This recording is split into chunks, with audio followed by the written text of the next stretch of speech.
करने को भी अच्छे गुरुदेव की जीवन में जरूरत है।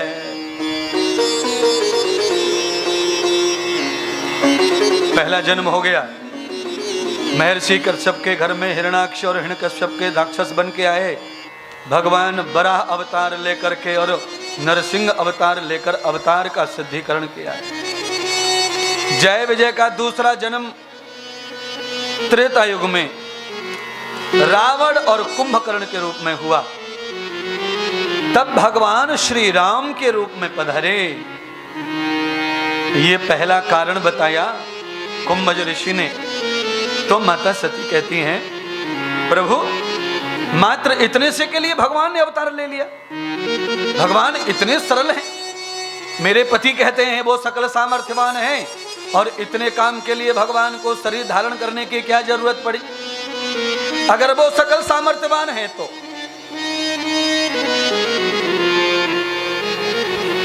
वो तो चुटकी बजा के पूरा कर सकते इस काम को। कुंभज ऋषि दूसरा भी कारण बताते हैं। एक कारण नहीं, अनेक कारण हैं। क्या दूसरा कारण क्या है? सुनो।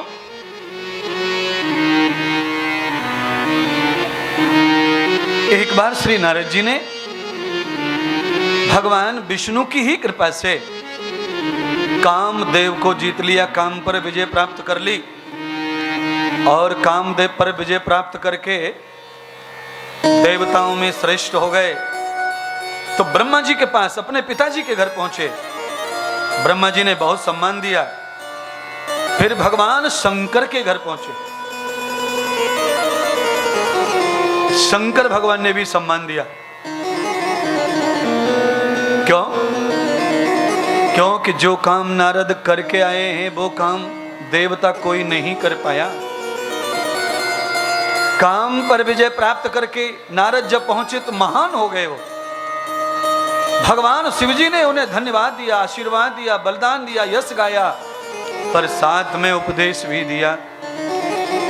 नारद जी, मेरे पास आकर के जो तुम यश गा रहे हो, ऐसा यश अगर बाहर गाओगे तो आपका अपमान होगा और यश खत्म हो जाएगा। मैं इतना बड़ा संत हूं, मैं इतना बड़ा महान सन्यासी हूं, ये अपने मुंह से मत कहो।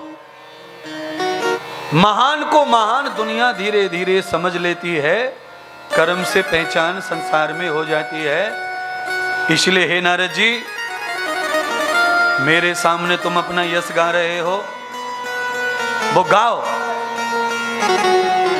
मैं सहन कर लूंगा। पर मेरी प्रार्थना है कि अगर कभी भगवान नारायण के पास में जाओगे तो वहां पर ये राम कहानी मत सुनाना।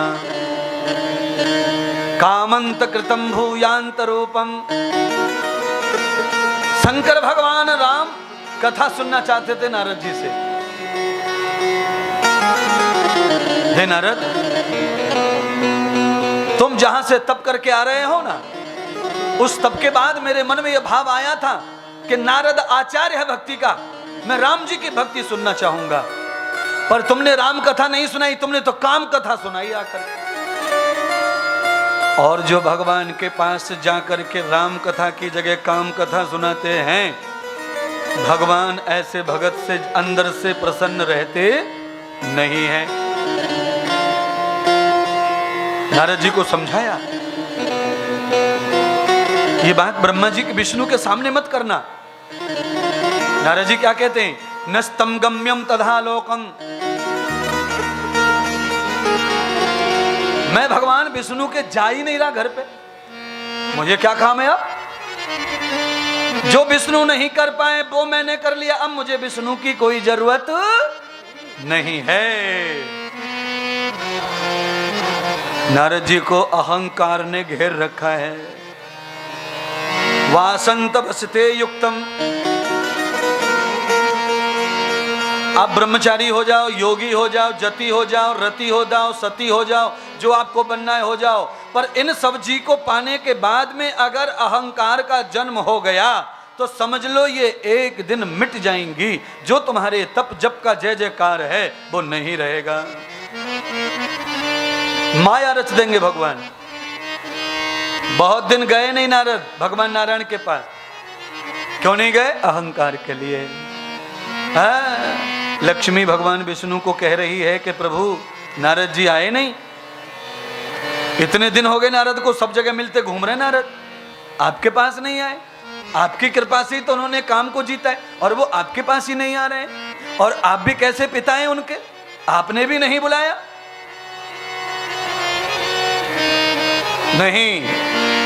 नहीं बुलाऊंगा मैं उसे। क्यों? आप क्यों नहीं बुलाएंगे? आप तो बड़े हैं, माफ कर दो उसकी गलती, बुला लो। अगर वो भूल गया आना तो आमंत्रित करो, नारद अच्छा है। भगवान कहते नहीं, अच्छा था, अच्छा है नहीं। लक्ष्मी तुम्हें क्या बताऊं, नारद के मन में ये भाव आ चुका है कि वो बहुत महान हो चुका है। नहीं बुलाएंगे उसे। हमारी कृपा से काम पर विजय प्राप्त करके और हमसे भी बड़ा बन के घूम रहा है पब्लिक में। नारद जी को बहुत दिन हो गए, तो नारद जी के दिमाग में बात आई कि भगवान नारायण ने मुझे याद नहीं किया। चलो जान दो, नहीं याद किया तो कोई बात नहीं है, आखिरी बार हम अपने मन से चले जाते हैं, आखिरी बार। ये अहंकार बोल रहा है। जिन लोगों में कुछ होने का अहंकार हो जाता है, वो भक्त अपने गुरुदेव से भी ये आशा रखते हैं कि गुरुदेव 8 दिन हो गए हमें याद नहीं किया। गुरुदेव हर समय सबको याद रखते हैं, पर जिसके मन में यह भाव आ गया है कि हमें गुरुदेव ने याद नहीं किया, इतने महीने हो गए, तो समझ लेना चाहिए कि गुरुदेव समझ गए तुम्हारे बारे में कि तुम बेकार हो गए हो।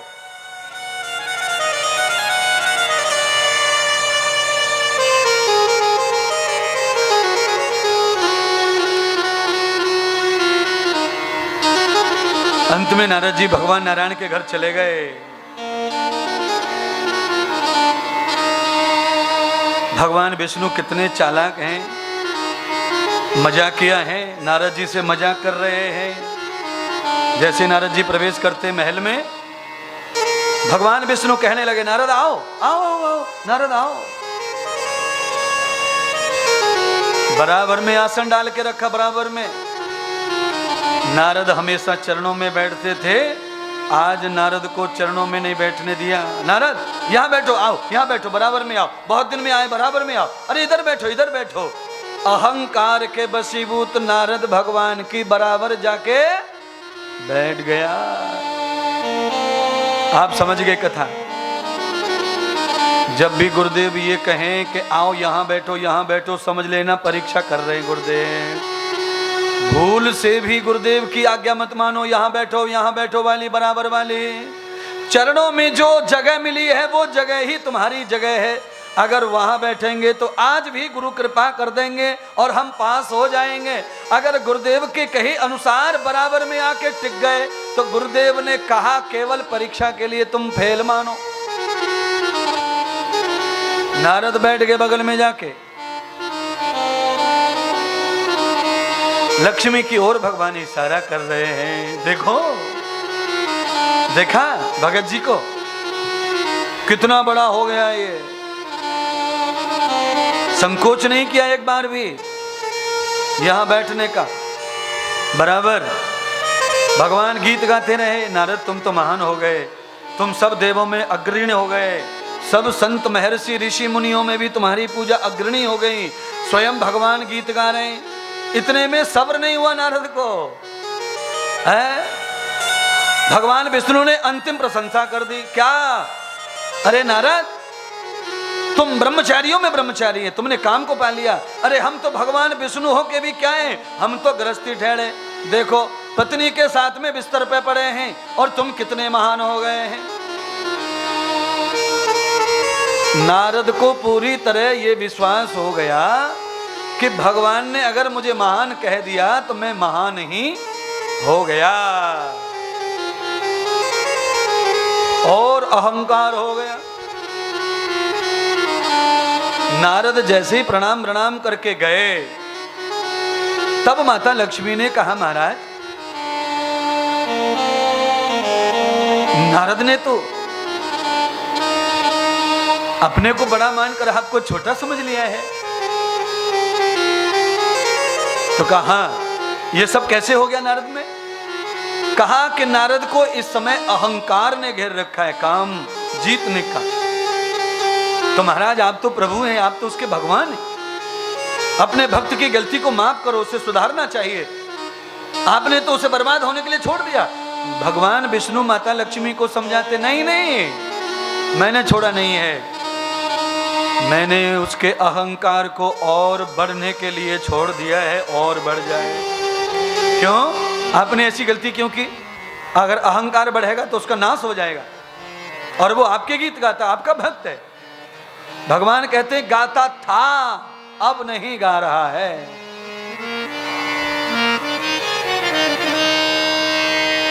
एक नहीं हजारों लाखों करोड़ों ऐसे भक्त होते हैं, बड़े होने तक तो भगवान को रोज नियम से भजते हैं, और बड़े होकर भगवान को फिर पूजा पाठ भी नहीं कर पाते।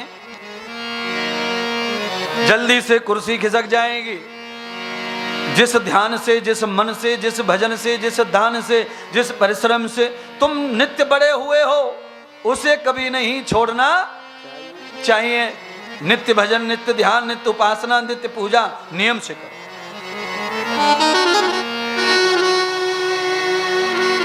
लक्ष्मी समझ नहीं पाई। लक्ष्मी भगवान से समझना चाहती है कि आपने नारद का कल्याण क्यों नहीं किया, आपने अभिमान बढ़ा के छोड़ क्यों दिया, बताओ। भगवान समझाने लगे, देवी नारद के हृदय में अभिमान का फोड़ा हो गया है, और अभी फोड़ा वो ऐसा है, न तो पका है और ना ही कच्चा है, ऑपरेशन के योग्य नहीं है और दवा से ठीक नहीं होगा। भगवान शिवजी ने फोड़ा को देखा और वहां से ज्ञान की गोली दी, पर वो गोली इसने खाई नहीं, इसीलिए फोड़ा बैठा नहीं। अब ये बड़े डॉक्टर के पास, मेरे पास आया है, पर मैंने टटोला, अभी फोड़ा पूरा नहीं पका, ऑपरेशन नहीं कर सकता, और दवा से ठीक होने वाला अब ये ज्ञान नहीं लेगा किसी का, अब ये मूर्ख हो चुका है। और जो दवा से ठीक नहीं होगा उसको ऑपरेशन होना है, और ऑपरेशन के योग्य नहीं है घोड़ा। और बढ़ने दो, और बढ़ने दो घोड़े को। चले गए। भगवान ने माया से कहा, माया जाओ नारद के पीछे जाओ, इसके घोड़े को थोड़ा और बड़ा करो। जिस रास्ते नारद जा रहे थे उसी रास्ते आए थे। जब आए थे तो जंगल ही जंगल था, और गए तो देखो जंगल में मंगल कर दिया माया ने। परमात्मा ऐसा सुंदर नगर बसा दिया। उस नगर के राजा शीलनिधि, उनकी पुत्री का स्वयंवर हो रहा है, विवाह हो रहा है, सब राजा महाराजा आए हुए, सजी हुई है नगरी।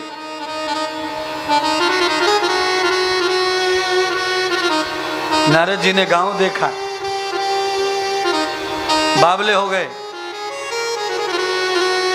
मन विचलित हो गया नारद का। गांव में जाने का मन बना लिया। गांव में गए अंदर, और मन बढ़ गया, और मन। देखिए, शादी से विरक्त होकर के भगवान से सामना करके आए, और अब शादी करने की बात छोड़ो, शादी देखने को भी मन ललचा रहा है।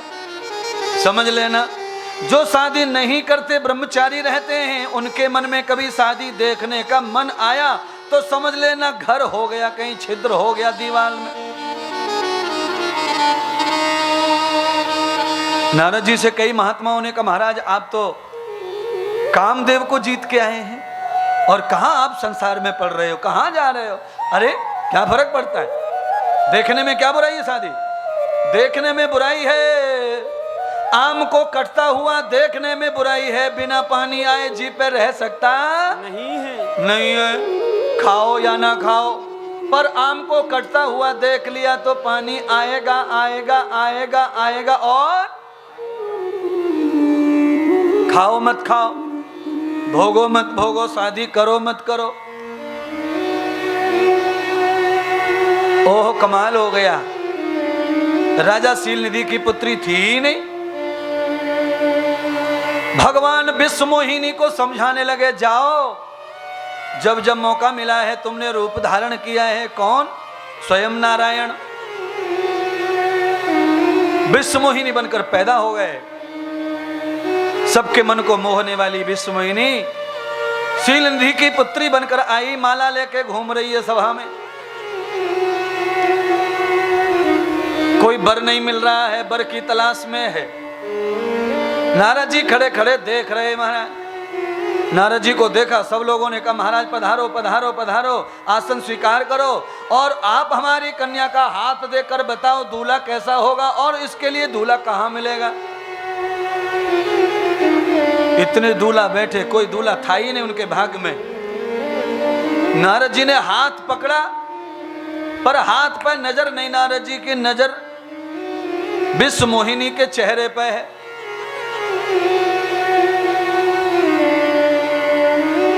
हाथ पकड़ा हुआ है, चेहरा देख रहे हैं। भाई ये क्या हो रहा है? हाथ पकड़ के चेहरा देख रहे हैं। संतों ने झपकी लगाई, महाराज क्या कर रहे हो? हाथ देखो हाथ। आप तो कन्या का मुंह देख रहे हो, टिमटिमी नहीं मार रहे हो एक बार भी। नारद का चेहरा से आंखें नहीं हट रही महाराज। लंबे समय तक सुंदरी का चेहरा देखने से नारद का तप भंग होने के कगार पे आ गया। ये वे परिदित्त युक्त मूल व्यासम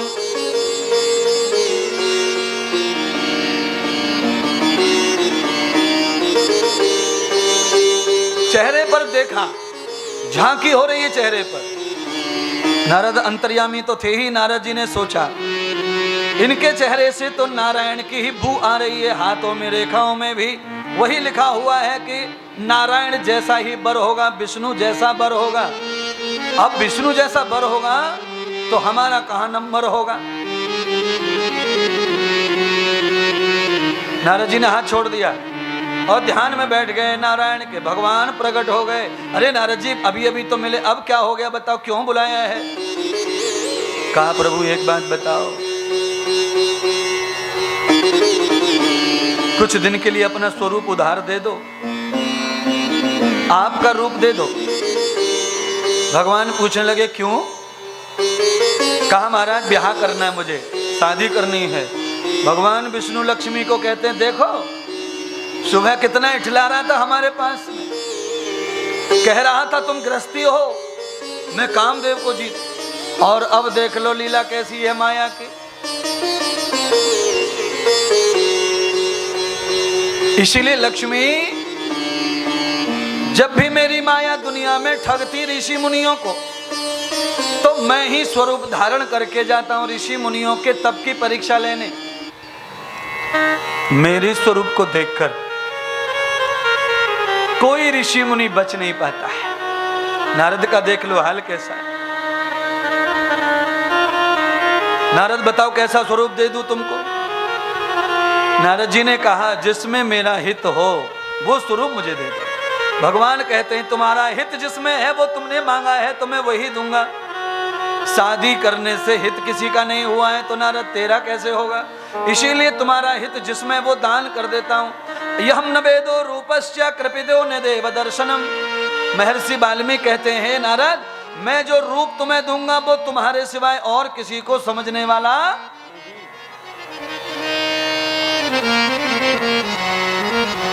भगवान शिव जी ने 2 गण भेजे थे नारद के साथ गुपचुप। शिव जी ने सोचा था कि ये नारद गड़बड़ी करेगा और ये विष्णु भगवान के यहाँ गड़बड़ी करेगा, वो किसी को माफ नहीं करते। इसलिए है गणों नारद को बीच में पकड़ पकड़ के जरा दबाते रहना। पर गणों को घुसने को एंट्री नहीं मिली भगवान के धाम में। अंदर अकेले नारद गए, गड़बड़ हो गई। जो नारद को दिखेगा वो शिव के गणों को भी रूप दिखेगा। शिव के गणों ने भगवान से कहा प्रभु शंकर भगवान ने हमें भेजा है नारद जी के साथ में उनकी रखवाली के लिए। इसीलिए जो रूप आप दे रहे नारद को वो रूप हमें भी समझना चाहिए। आप क्या दे रहे हैं?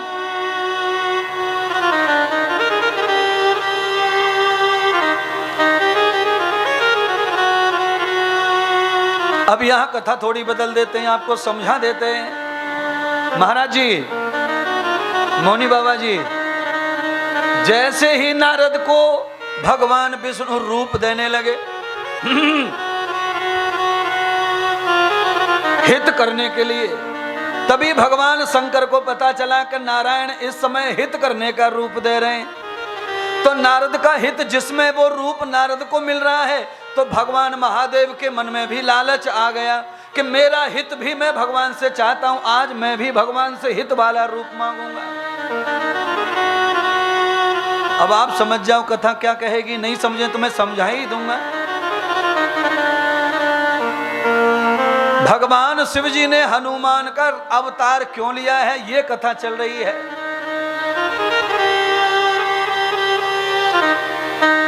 अगर नारद को बानर का रूप दिया है और बानर के रूप से नारद का कल्याण होने वाला है, तो महादेव कहते हैं फिर मैं भी बानर ही बनूंगा जिससे मेरा कल्याण हो जाए। हे प्रभु, आप नारद को जो रूप देंगे वही रूप मुझे दीजिए, क्योंकि मैं भी आपका भक्त हूं और मुझे अहंकार नहीं है, पर मेरा हित भी आप ही करेंगे। प्रभु नारायण, आप ही मेरे इष्ट है, मेरा हित करो।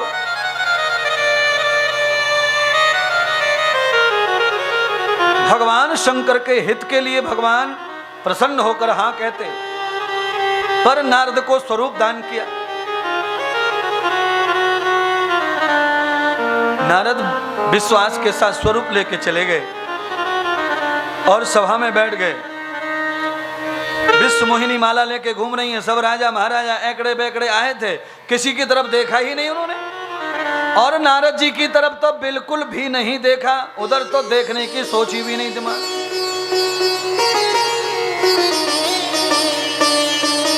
यहां नारद जी का नाम बदल दिया तुलसीदास ने।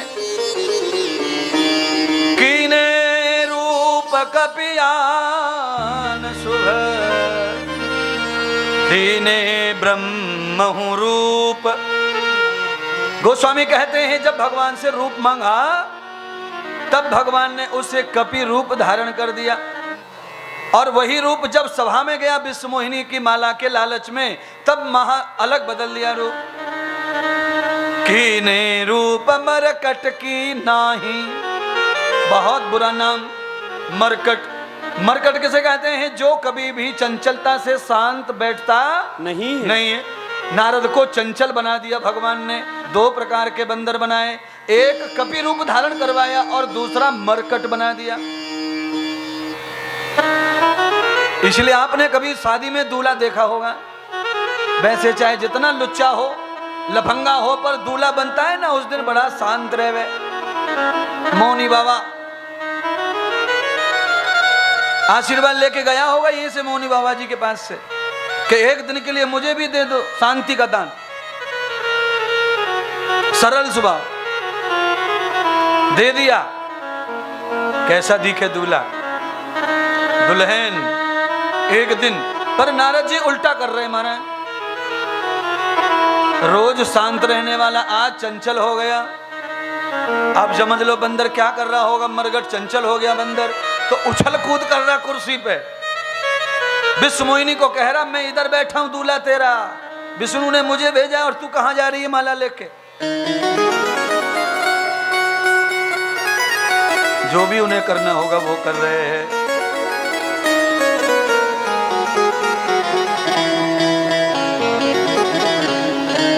समद्वेषां न वेदितां, समद्वेषां न वेदितां यस्यं रूप प्रवर्धते।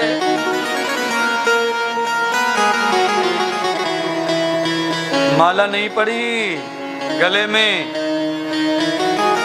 और भोले भाले रूप में बगल में आकर नारायण बैठे माला पहन ली, स्वयं नारायण माला धारण करते हैं। अब तो नारद गुस्सा हो गए और चले गए उठ के। पीछे से दोनों गण जा रहे हैं। गणों ने रोका, नारद जी रुको रुको रुको रुको रुको। आपकी सुंदरता को देख के ऐसा लगता है जगत की हर लड़की आपको पति बनाए, पर विश्व मोहिनी ने आपको पति नहीं बनाया। क्या बात है? नारद ने कहा भाई मुझे ही समझ में नहीं आ रहा। जब मैं स्वयं नारायण बन के बैठा हूं तो भी माला गले में नहीं पड़ी है, तो क्या गड़बड़ है?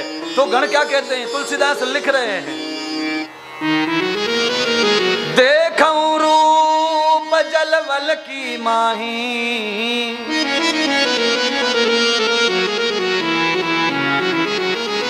नारद जी सरोवर है आगे, एक बार अपनी तस्वीर देख लो पानी में। पानी झूठ नहीं बोलेगा, जो सच है वही कहेगा। देखो,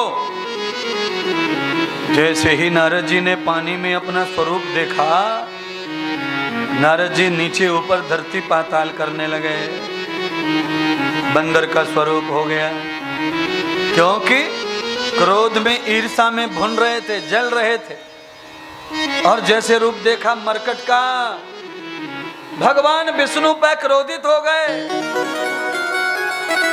और भगवान विष्णु को श्राप दे दिया, अगर तुम जगत में सबसे बड़े हो, तुम्हारी सबके ऊपर चलती है, तुम भगवान हो, तो मैं भी भगत हूं पक्का, मैं भी तुम्हें श्राप दूंगा कि तुमने मुझे स्त्री से और उसके सुख से वंचित किया है।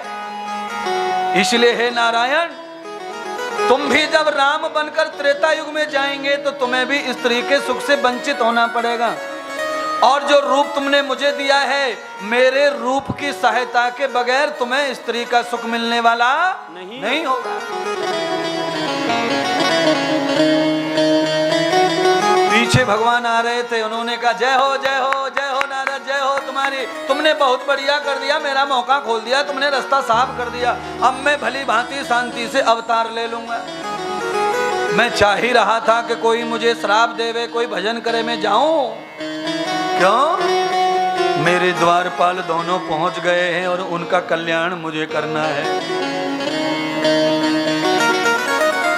नारद जी कहने लगे, मैंने तो श्राप दिया है और आप मुझे धन्यवाद दे रहे हैं, आशीर्वाद दे रहे हैं। आप सच में महान हैं प्रभु, माफ कर दो, मुझसे गलती हो गई, समझ नहीं पाया। श्राप देने वाले को कैसे आप प्यार दे रहे हैं? भगवान कहते हैं कि हमको किसी का भी श्राप लगने वाला, पर तुम्हारे श्राप को हम स्वीकार करेंगे, क्योंकि हमें दुनिया में जाने का मौका मिल गया है। अब जरा तुम पांडाल में बैठे लोग समझ लो कथा को, राम जी क्या कह रहे हैं। मुझे दुनिया में जाने का मौका मिल गया है। बड़े भाग्य मानुष तन पावा, शुर दुर्लभ सब ग्रंथन गावा। सारे देवता तरस रहे मनुष्य बनने के लिए, वो मनुष्य नहीं बन पा रहे, और स्वयं भगवान भी तरस रहे थे मनुष्य बनने के लिए। आज वो नारद को धन्यवाद दे रहे हैं कि उन्होंने मनुष्य बनने का मौका खोल दिया। इसलिए नौसारा वासियों, आप भगवान से भी महान हैं कि आपको मनुष्य का चोला मिला है और उनकी कथा सुनने का मौका मिला है। भगवान मनुष्य बनने के लिए श्रापित हो रहे, श्रापित हो रहे।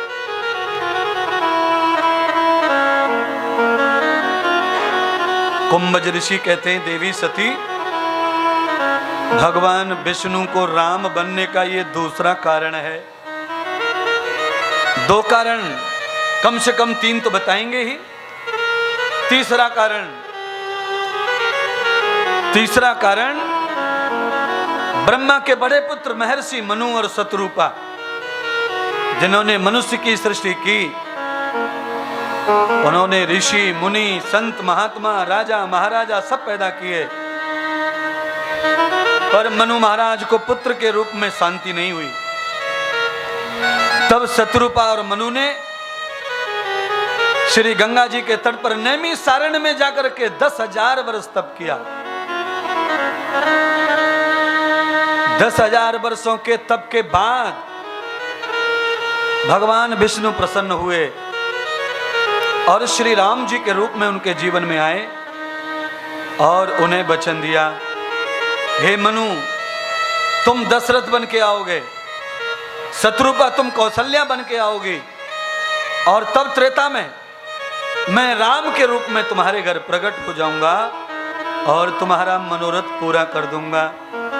आप सब कथा सुन लो माताओं।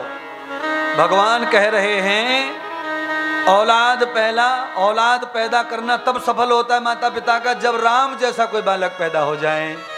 हाँ, ये टाई माई लगा के जूता बूता पहन कर टुम टुम पढ़ने चले जाते अंग्रेजी, ऐसे कीड़े मकोड़े पैदा करके कुछ नहीं मिलेगा।